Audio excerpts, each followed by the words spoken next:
waalidiin muslimiin iyo kiristiyaan ah ayaa ku mudaharaaday carruurtooda iskuulkay dhiganayeen.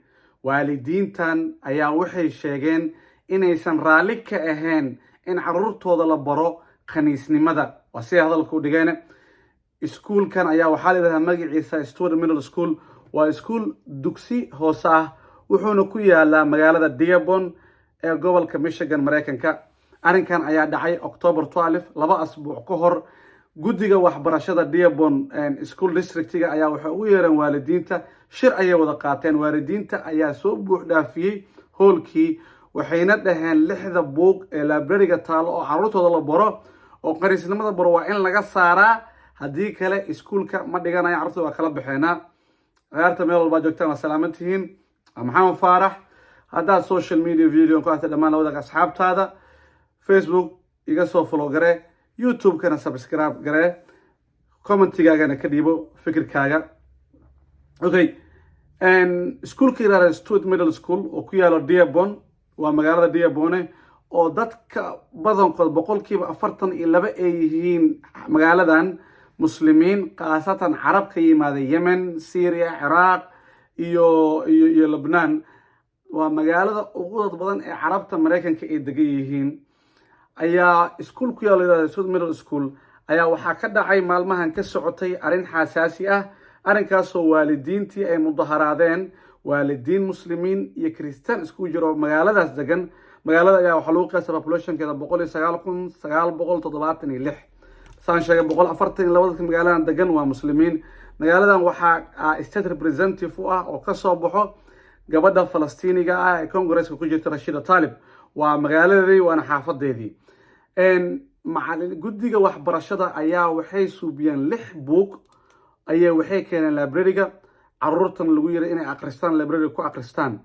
buugaagtan ayaa waxaa ka mid ah, buug ka mid ayaan idiin sheegayaa. buuggan la This Book is Gay.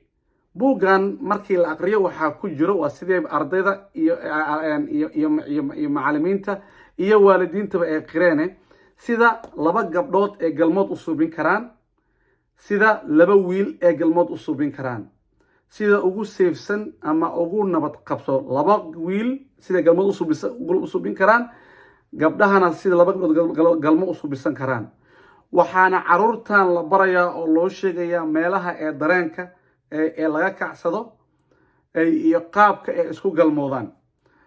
buuggan aad arkaysaan haddeertan aan idinku soo sheegay hashada kor aan ka tusayo ayaa waalidiinta iyo 5 buug oo kale ka caraysiya. bugaagta kale wuxuu sheegayaa qaar sex pornography-ga, qaabka wuxuu ka sheekeynayaa galmoodka, in wiilal dhexdooda ay isjeclaan karaan, gabdho dhexdoodana isjeclaan karaan. waxa loo dhigayo bugaagtan ama library-ga ay yaalaan ay yihiin arday da-dooda lagu qiyaaso 10 ilaa 13. waa middle school age ardaydan. waalidiintii muslimiintii kiristaanka isbahaystay yiri carruurtana 6 buug oo library-ga taalaha laga saaro, ma yeeleno, waana diidnay. waxaa warbaahinta Mareykan isla kacday arrinkan, waxayna sheegay waa markii ugu horeysay ee muslimiin iyo kiristiyaan midoobaan Mareykan ee hal agenda yeeshaan, diidaanna waxa la barayo carruurtooda. sida ogtihiin walaalayaal, sida Mareykanka uu ansixiyay same sex marriage madaxweynihii hore oo Obama, waxaa soo ifbaxaya ama la promote gareynaya xisbiga dimuqraadiga iyo ururo awoodlahoo waaweyn, sida iskuullada la rabaa curriculumka manhajkii lagu daro, buugaagna la soo saaro oo library-yaasha dhigo, in carruurta early age markay yar yihiin la baro qaabka ay isku galmoon lahaayeen, inay okay tahay in 2 wiil ay isjeclaan karaan, isla noolaan karaan, in 2 gabdhood isjeclaan karaan, isla noolaan karaan.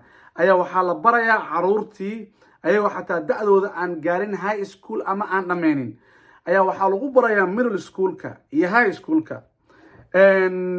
arrintan ayaa waa conservative-ka xisbiga republicaanka iyo waxaa isbahaystay muslimiintii ayay u tageen Dearborn, Michigan, dheheen ha laga dooda arrintan oo iskuulka hala keeno. iskuulkii waa la xiray oo doodii markay bilaabatay waa la joojiyey oo dadkii waalidiintii ayaa ka soo batay. arrinkan sidoo kale wuxuu ka socdaa in macallimiintii school district guddiga iskuulka iyo waalidiintii ay isdagaalsiiyeen sida Virginia, magaalooyin badan oo Midwestern state ah sida Kansas iyo Missouri iyo magaalooyin aad u dhexeeya ayaa arrintan doodan ka bilaabatay oo hadda carqaladan hortaagan tahay. waalidiin badanna waxay sheegeen inaysan raalli ka ahayn in caruurtooda maskax ahaan aanan weli gaarin in la baro dhaqanka LGBT community, dhaqanka kaniisnimada. aysan weli diyaar u ahayn, maskaxdooda u bisleen, aysan rabinna in librariyaashooda iyo iskuulka dhexdooda la dhigo. sidoo kale waxaa soo ifbaxaya maalmahan in macallimiin ay promote gareynayaan kaniisnimada iyo inay okay tahay LGBT community-ga, in qofka wiilka uu isqali karo, naag iska dhigi karo, gabadha ay isqali karto, nin iska dhigi karto, in qofka ahaan karo nin iyo naag wax u dhexeeya. arrimahan ayaa promotionkiisa dhammaan wuxuu ka socdaa Mareykan iyo sida wadamada reer galbeedkaba.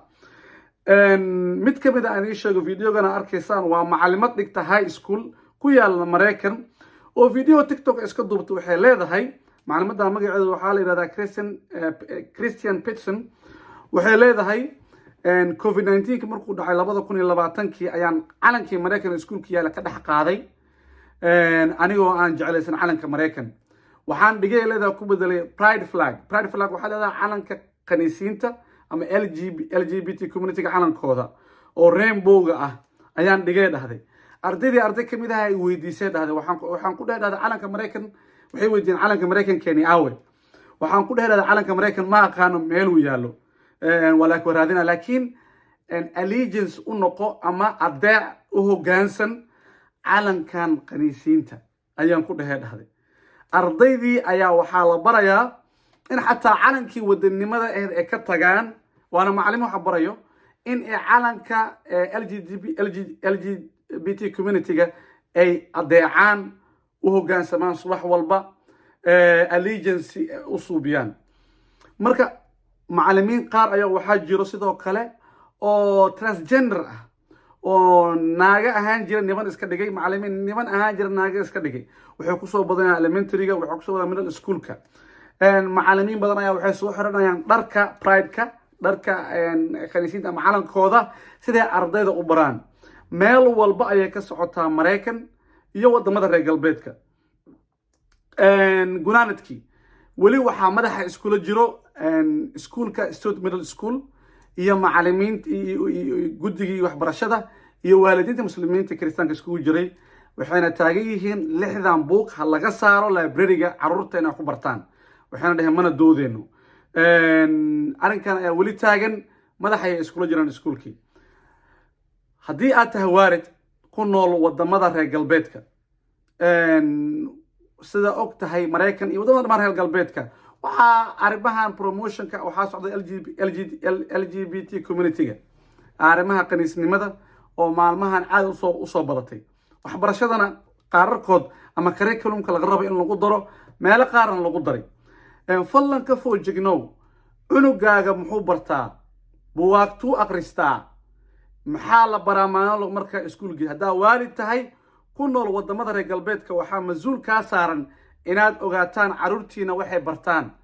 xaq waxaad u leedihiin inaad ka doodaan oo aad tagtaan shirarka iskuulka, aana dhahdaan caruurteena waxaan ma baranaya. sida iskuulkan magaalada Dearborn ka dhacday, in waalidiintooda ay isku banaan baxeen, muslimiin iyo kristaan ay isgacantiis qabsadeen.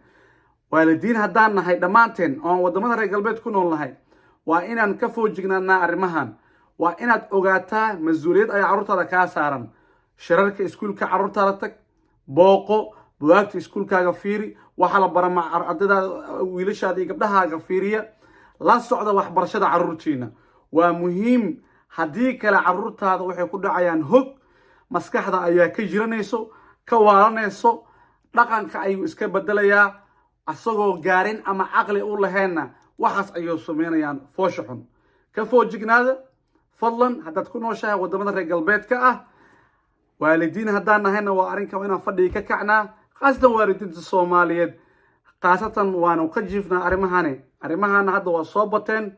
u foojignaada. waa Maxamed Faarax, videoga la wadaag dhammaan asxaabtaada, fikirkiina ka dhiibta. waa mahadsantihiin.